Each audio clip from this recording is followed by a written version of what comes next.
Beaucoup de gens, vous avez beaucoup de connaissances et ces connaissances restent en vous. Et ça ne fait rien. Vous savez pourquoi?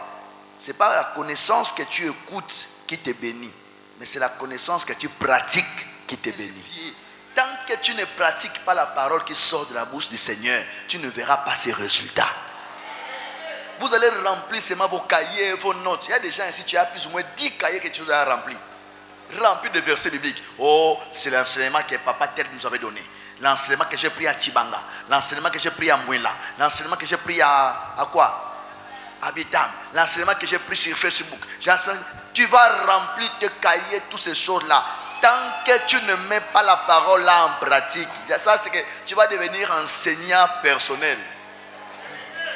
Ton propre professeur. Regarde des versets bibliques, mais qui ne te servent à rien. Tant que vous ne comprenez pas ça, vous allez remplir les fatigués même des églises. Regardez comment vous venez à l'église. Vous venez étant aigri. Vous venez étant découragé, fatigué. Même quand on dit qu'on va prêcher la parole, vous devenez comme si on vous a privé la nourriture du matin. Le message qu'on vous enseigne à l'église, ce n'est pas seulement pour que ça reste dans les papiers. Parce que la Bible dit, la parole de Dieu est vie, n'est-ce pas? Esprit et vie. Donc vous devez vivre, marcher et pratiquer. La bonté et la beauté de la parole de Dieu, surtout la puissance de la parole de Dieu, c'est lorsqu'on la met en pratique. Vous comprenez? Tant que tu ne mets pas la parole en pratique, tu ne verras pas sa puissance. Tu ne verras pas sa beauté. Tu ne verras pas sa bonté. Quelqu'un me dit amen. La Bible dit, elle s'est faite chair. Et on a vu, si la parole n'était pas faite chair, comment elle allait sauver l'humanité? Donc c'est quand la parole prend le corps, c'est-à-dire qu'elle est mise en pratique, qu'elle devient une bénédiction pour les hommes. Est-ce que quelqu'un me dit amen? Tant que la parole ne se fait pas chair, il n'y aura pas le salut. Tant que la parole ne se fait pas chair, il n'y aura pas les résultats. Se faire chair veut dire que la parole est déjà mise en pratique. Beaucoup de gens, vous avez beaucoup de connaissances et ces connaissances restent en vous. Et ça ne fait rien. Vous savez pourquoi? Ce n'est pas la connaissance que tu écoutes qui te bénit, mais c'est la connaissance que tu pratiques qui te bénit. Est-ce que vous comprenez? C'est que tu pratiques qui te bénira. Ce que tu écoutes, c'est bien. Mais tu écoutes pourquoi? La Bible dit que la foi vient de ce qu'on entend.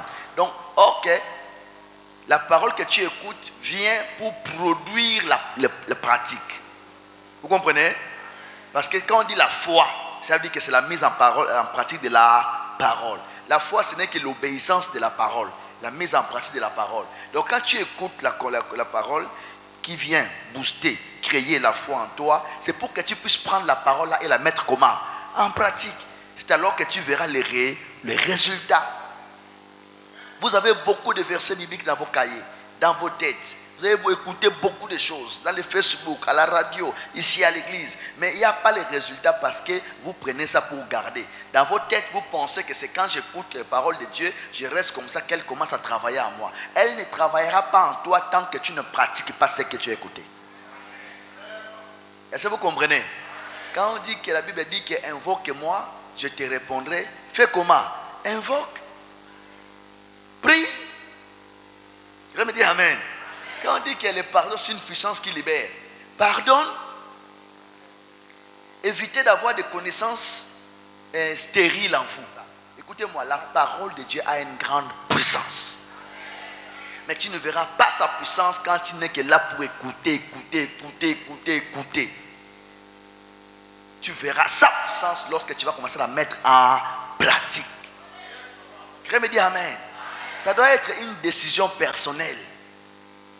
Ça doit être une décision que toi-même tu te donnes, dis que moi je dois commencer à mettre la parole. Je vais voir si c'est la vérité. Quelqu'un me dit amen. Si ce qui est écrit là c'est la vérité, je dois voir ça. Pierre a dit à Jésus, si c'est toi la parole, parle. Moi aussi je vais marcher sur l'eau. N'est-ce pas? N'est-ce pas? Il a dit, si c'est toi, tu dis que nous on voit fantôme. Toi tu dis que oh, c'est toi Jésus. Ok. Si c'est toi la parle. Amen. Maintenant Jésus parle aussi, il dit, oui, viens. Qu'est-ce que Pierre a fait? Il a dit, non Seigneur, je crois en toi déjà, je sais que c'est toi, je crois. Non, il a commencé à faire quoi? Mettre son pied où? sur l'eau.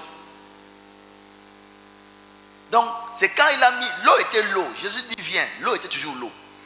Mais c'est lorsque Pierre a mis son pied que l'eau est devenue ciment.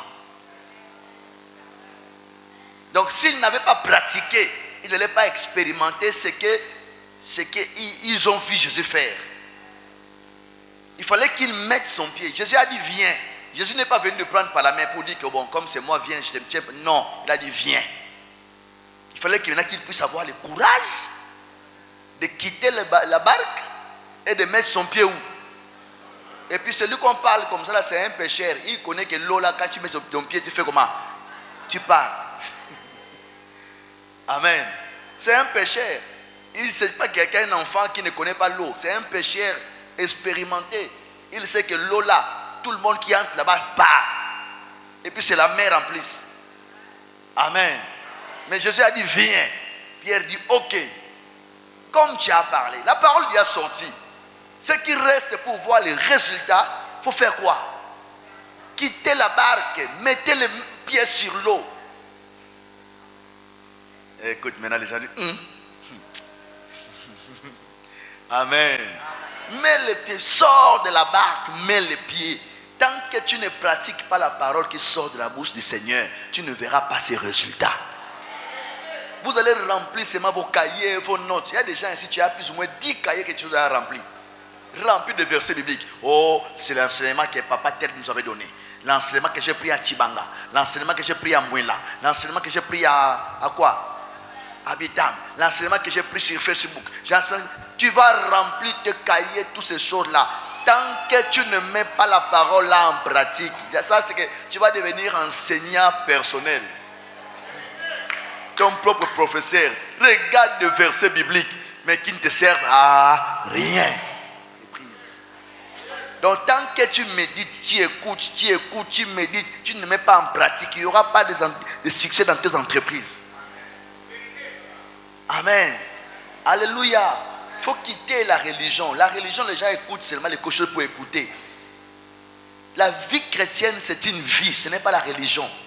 Ça veut dire que ce que nous lisons là, on doit pratiquer. C'est ça qu'on appelle la vie. La vie, c'est marcher. La vie, c'est respirer. La vie, c'est dormir. La vie, c'est se réveiller. La vie, c'est ouvrir les yeux. La vie, c'est marcher, c'est travailler. C'est ça la vie. Donc la parole là, on doit la mettre en pratique. Je me dis amen. Maman, vous pouvez faire beaucoup de miracles comme vous êtes là. Même dans vos maisons. Parce que vous avez les versets dans vos têtes et dans vos cahiers. Mais vous pensez que ça va sortir des cahiers et de votre tête pour vous produire le miracle. Amen. Ça ne produit pas les miracles quand vous écrivez seulement. Ça ne produit pas les miracles quand vous écoutez seulement. Quelqu'un dit amen, hein? Ça ne produit pas les miracles. Vous allez remplir. Fin de compte, un jour, vous allez voir comme si tout ce qu'on vous prêche là, c'est de n'importe quoi. C'est du blablabla. Parce que vous écoutez, mais vous ne voyez rien. N'oubliez pas, je vous ai dit ce dimanche, le plus grand problème de beaucoup de chrétiens, c'est les résultats. Manque de résultats. C'est le manque de résultats qui fait que les gens se déplacent des églises. C'est le manque de résultats qui fait que les gens quittent l'église pour rester à la maison et puis venir à l'église. C'est le manque de résultats qui fait que vous pouvez abandonner même de servir Dieu ou de venir prier. C'est le manque de résultats. Amen. Celui qui a les résultats est content et il avance. Vrai ou faux? Vrai ou faux? Celui qui a les résultats, il est content et il avance, n'est-ce pas? Mais quand les résultats n'est pas là, année après année, un jour tu vas te fatiguer et dire, je ne vais pas même faire quoi? Mais il n'y aura pas les résultats tant que vous ne savez pas comment activer ces résultats-là. Ne lisez pas la parole de Dieu comme un livre d'histoire. Si c'est Napoléon était où? Oh, Jeanne d'Arc. Amen. Lisez la Bible comme le livre de la vie. Ce qu'on te dit là, c'est ce que tu dois pratiquer. C'est ça qui cache ton miracle. Ça cache ta gloire. Ça cache ta puissance. Ça cache tout ce que tu as besoin. Alléluia. Alléluia. Tant que vous commencez quand vous allez commencer à mettre la parole en pratique, vous allez voir la puissance de la parole de Dieu. Vous allez voir la puissance de la parole de Dieu. Tant que vous ne mettez pas en pratique. Vous savez, la création, c'est le résultat de la pratique de la parole de Dieu. Quand Dieu disait, l'Esprit accomplissait. L'esprit mettait en pratique ce qui sortait de la bouche de Dieu. Et les résultats, c'est la nature, la création est là. Quelqu'un me dit amen. La création, vous voyez là, c'est le résultat de la mise en pratique de la parole de Dieu. Tant que vous ne comprenez pas ça, vous allez remplir les fatigués même des églises. Regardez comment vous venez à l'église. Vous venez étant aigri. Vous venez étant découragé, fatigué. Même quand on dit qu'on va prêcher la parole, vous devenez comme si on vous a privé de la nourriture du matin. Hein? Quand le moment de la parole vient, donc tu vois que tu n'as pas la joie de recevoir, parce que pour toi tu ne vois pas, on sait qu'est-ce que tu gagnes dans ça. Est-ce que vous comprenez un peu? Tu ne vois pas, je gagne quoi dans ça, il va me dire encore quoi. Mais c'est lui qui sait que ce qu'il écoute là, c'est la parole créatrice de Dieu, qui donne la solution au problème, qui crée des choses qui n'existaient pas, qui prend ça le monde invisible pour faire exister. Tu auras la joie même quand un homme ouvre la Bible, tu seras heureux. Tu vas dire qu'enfin, le temps est arrivé. Je vais prendre les secrets. Je vais connaître les secrets. Je vais connaître comment évoluer. Je vais connaître comment invoquer. Je vais connaître comment guérir. Je vais connaître tout ça. Tu auras la joie. Mais regarde dans les églises. Quand le temps de la parole arrive, même les autres commencent à dormir. C'est là où les gens commencent à vouloir penser que j'avais un projet, j'ai oublié de faire ça. Tout ça parce que la parole ne vous dit rien. C'est pendant que le Dieu que vous cherchez là, il est la parole. Il est la parole. Très bien, mon amen.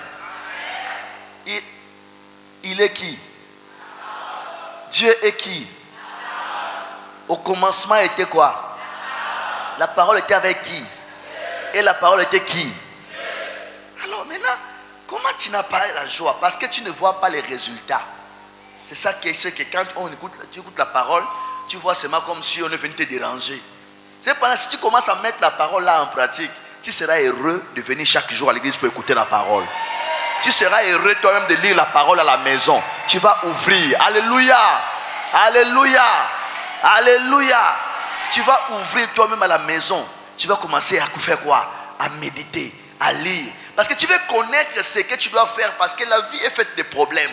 La destinée est là. Tu as un long chemin à accomplir des choses. Mais tu vas faire comment pour que tu réalises ta vision, ta mission et ce que tu dois faire pour apporter la solution au monde, pour apporter la solution à ta famille. Vous devez savoir que chaque naissance, c'est l'arrivée de quelqu'un qui est venu pour résoudre un problème.